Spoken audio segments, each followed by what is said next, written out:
Hello! In this video I will show you how to enter recovery mode on HUAWEI Enjoy 70X.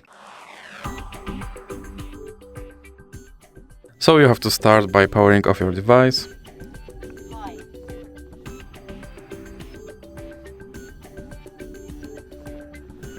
And now when your device is completely powered off, you have to press power button and volume up button at the same time, and your device has to be plugged in.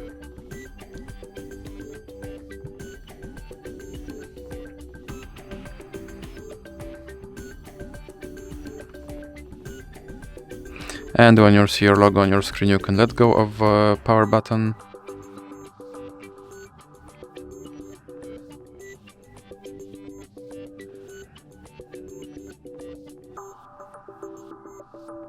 And you are now in recovery mode.